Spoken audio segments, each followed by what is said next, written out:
there are elements of this that I love. I'm just going to lift it up.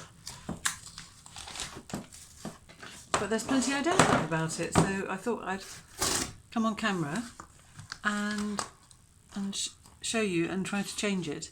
This area I really like.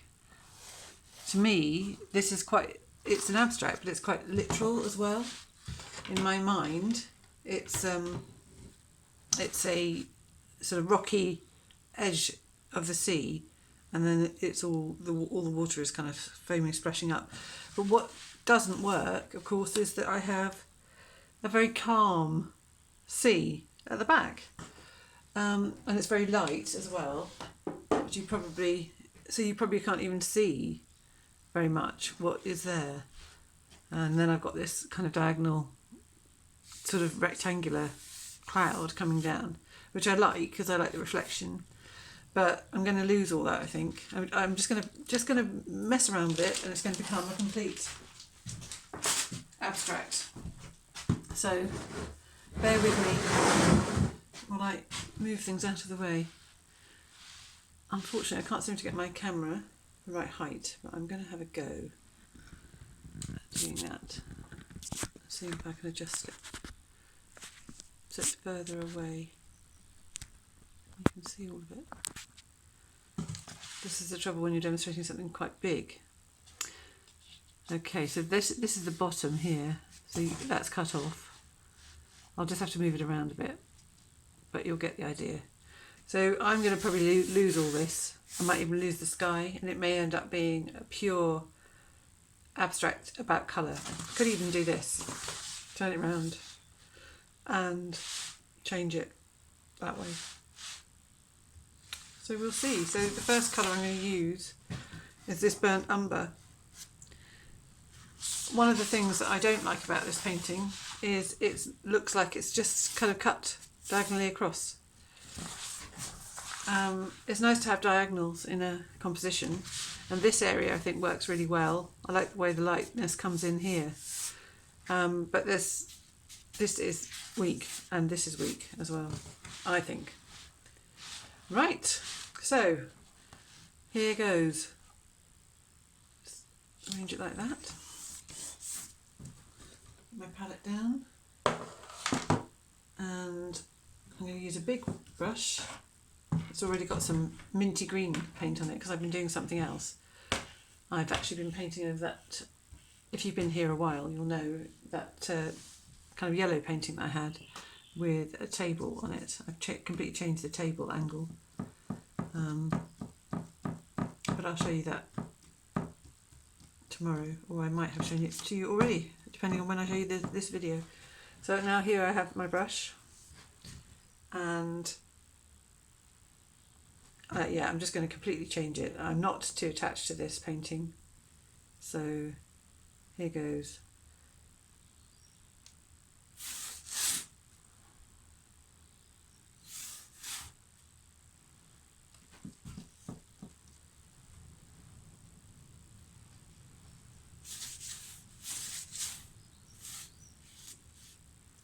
Already that's much more interesting to me, because it's like a huge rock face at the edge of a either calm or rough sea, but you've got this rock here still, which I quite liked. In fact, I can still see that. A little bit of blue. These straight edge brushes are fantastic for creating interesting angles.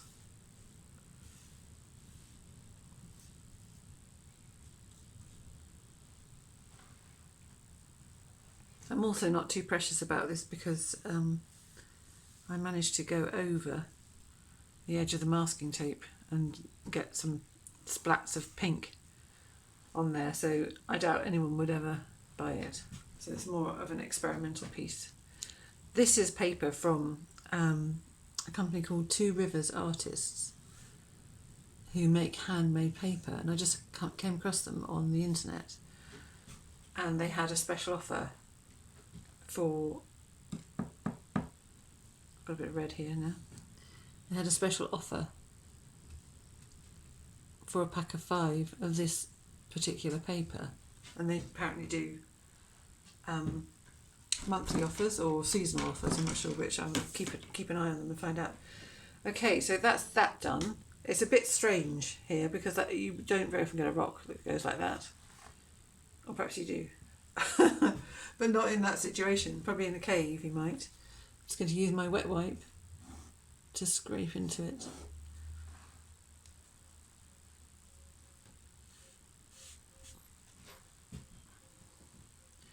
Trouble with painting live, of course, is that you have to. It doesn't really allow for thinking time. Put my teeth back in. Okay. Right. I'm going to get my plastic spatula now. I like these. This is a similar shape. I'm quite drawn to these, and I need another colour. Which is here. This is light magenta. It's a colour that I really fell in love with in the last few months or so. It blends so beautifully with cadmium yellows or even lemon yellow, in fact, lemon yellow, to create a kind of unusual cadmium yellow. I'll show you actually, just in the interest of, you wouldn't normally mix on paper, but as I'm experimenting and I don't really care too much about this one now. This is, as you can see, this is lemon yellow with some of this pink. And it makes a gorgeous colour, I think. And that's quite interesting, the way I've got this lump of paint or something on there, and it's scratching through at the same time as I'm doing this, and it's revealing some of what was underneath before I even put the brown on. It's quite strange, but I like it. It links up with this. So I'm just going to try and get that lump off, whatever it is. There we are, it's off. But now I've got some magenta on there too. I'm going to try and link up in a strange way over there, and then lay it flat and see what happens. That's a really lovely shape.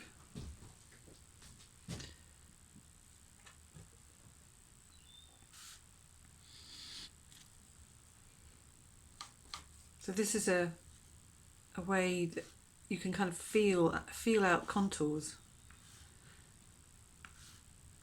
if you want contours, that is.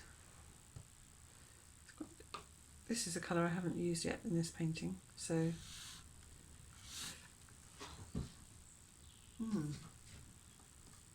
it's almost like the end of some sort of log or something that's protruding out of the rocks.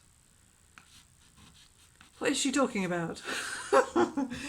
I do like the effect that has the way that it looks like this is now shooting out like that.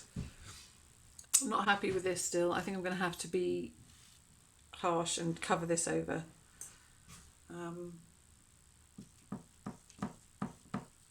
Right. Maybe if I do that, because I still like the idea of having some sky showing through. In fact, that's what it is. Now I'm using a little bit of green that I've already got mixed on my tray. I'll just show you my tray actually. There it is. So very messy, but lovely colours, I think.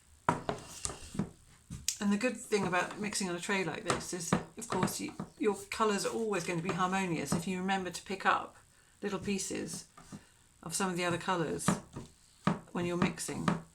So now I've got this kind of greeny grey brown colour, and I'll just do that as if the light's catching a little there. I definitely prefer it now, even though I've lost a lot of the original composition. It's better, and even though it's a bit strange, it's still better compositionally, I think. Then we'll get some dark in there. Right.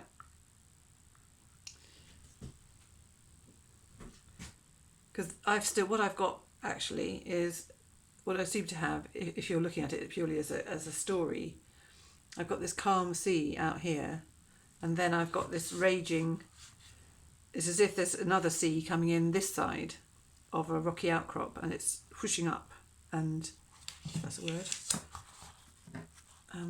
It's easier for me to do this, I think.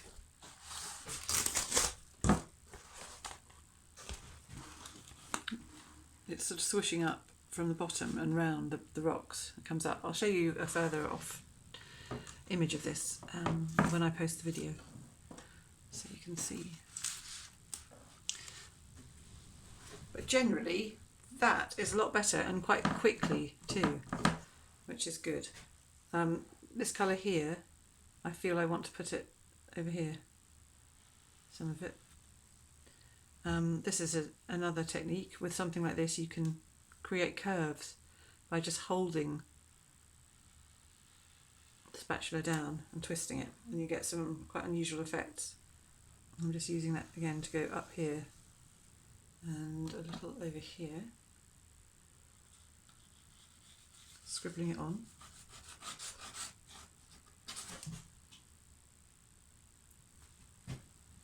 And then a little touch of it here.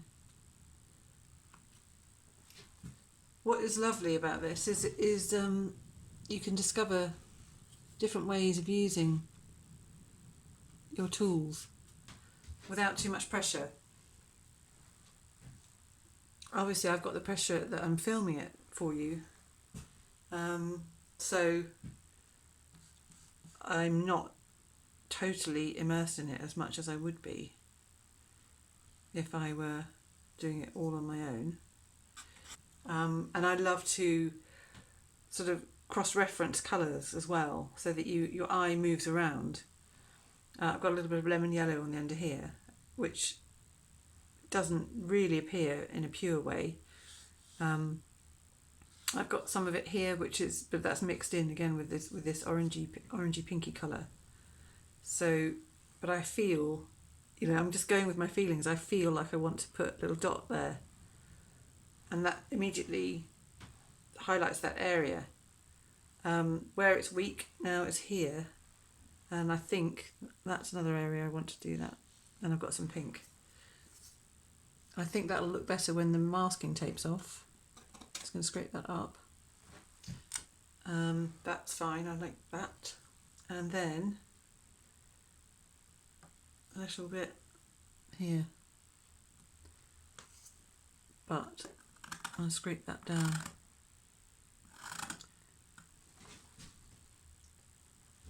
It's not really clear what's going on here. It could be a very fierce splash coming from somewhere, but I don't know that it matters particularly. Quite like it. What I will do, I'm going to get a dry brush, one of my messy ones, just going by instinct. This is a absolutely almost bristleless brush in a way. The centre's completely gone. But I want to stroke some white over there. I think white with a little bit of the lemon yellow in it.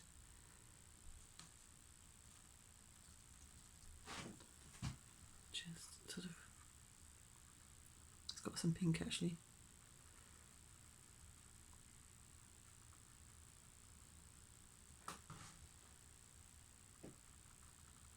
I mean, this is an imagined abstract, so really anything goes. It's about, in a way, an exercise like this. It's a little bit like discovering how you think yourself,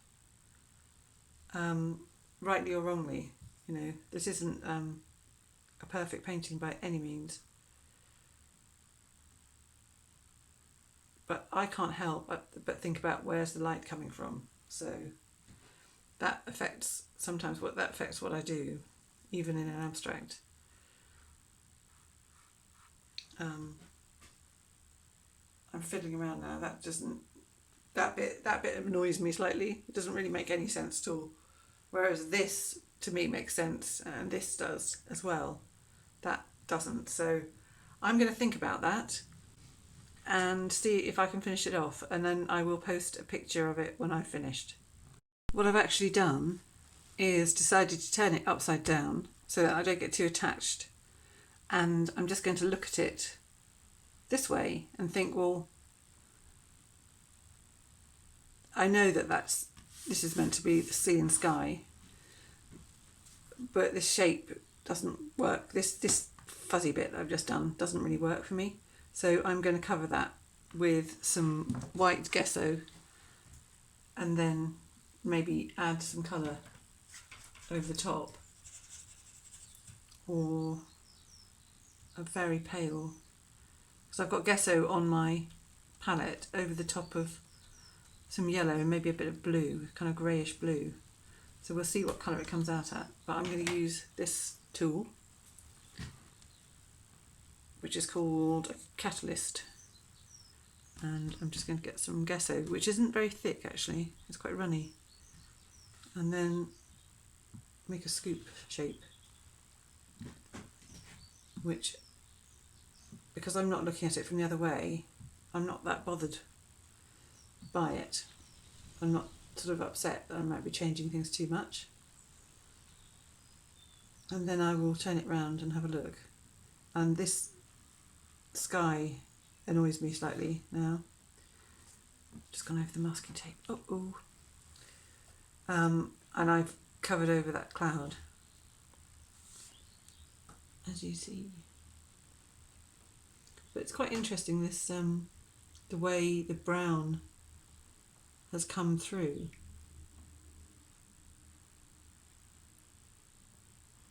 It's obvious that I've gone over this with a white glaze essentially.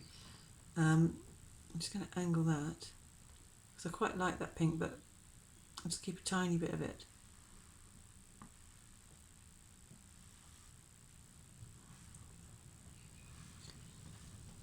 And maybe I can now use this to put some pinky blue back, but in a slightly different shade, maybe a darker tone.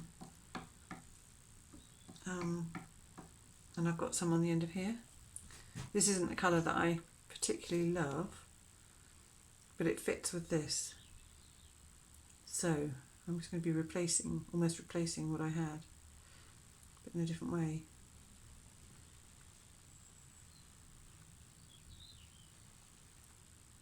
And then I can blend it if I want to.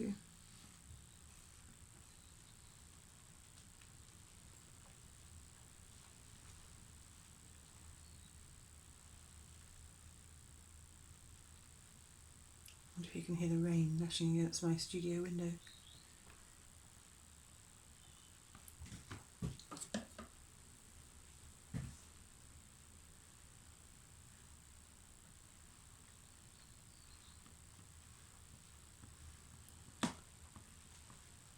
Now, of course, logically, this should be that colour too.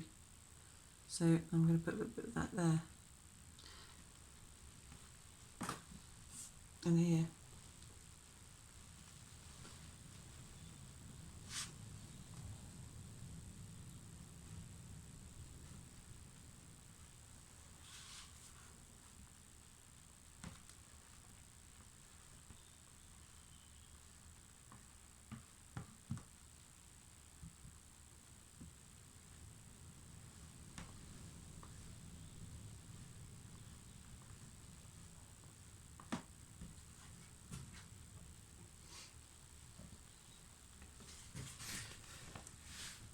I don't think that works at all.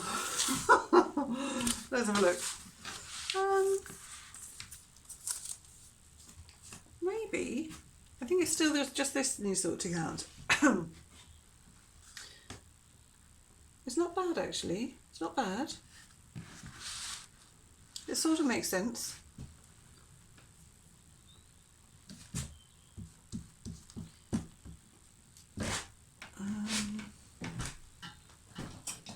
one of my favourite type of brushes. I'm sorry if my voice is a bit quiet. I'm used to not saying very much, I think. Since I've been ill, it's been quite a challenging week. Mentally it has, anyway. I haven't had to go anywhere or do anything, but I've got a lot on my mind at the moment. And obviously these are not normal times either. I'm not the sort of person that likes to bother friends with my problems, really, unless they ask, and then I and then I don't rip. Anyway, nothing serious, and I'm a lot better, so I'm grateful for that.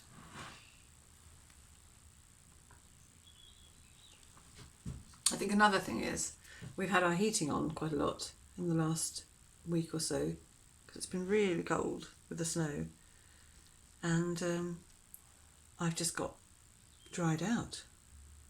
I really have.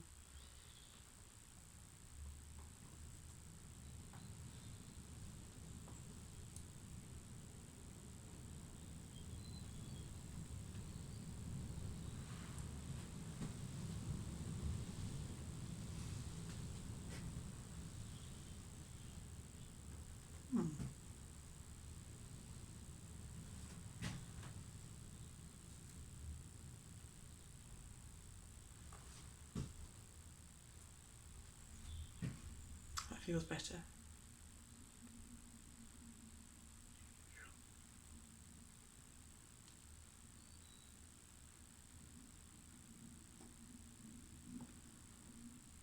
I love that lemon and pink together.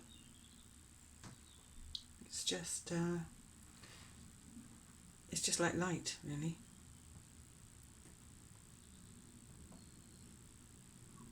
Pop a bit there, tiny bit.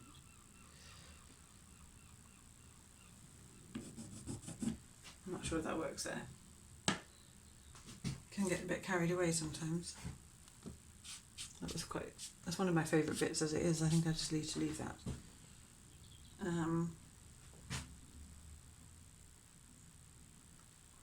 I've got this thing in my head about threes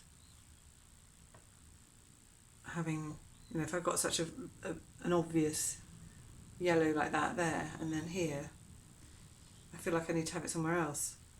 That's actually very similar size as well. So bear in mind what Nicholas Wilson says about the differences. I need to change that so there's a different shape going on. So it's not just blob, blob, blob. But that's kind of what I've just done, blob, blob, blob.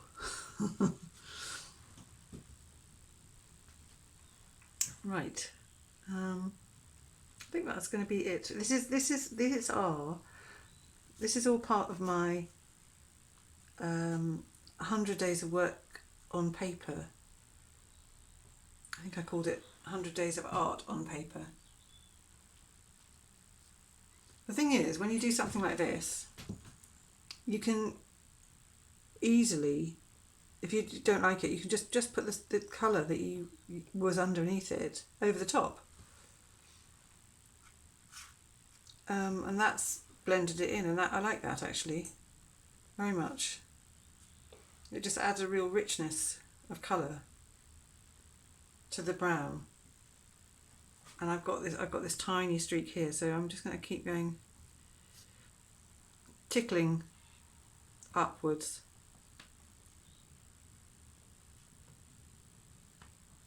To link that. So I have a tiny bit, I don't know if you saw that actually.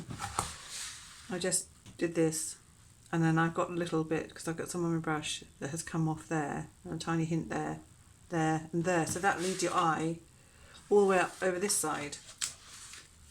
So what it doesn't do is take it around up here.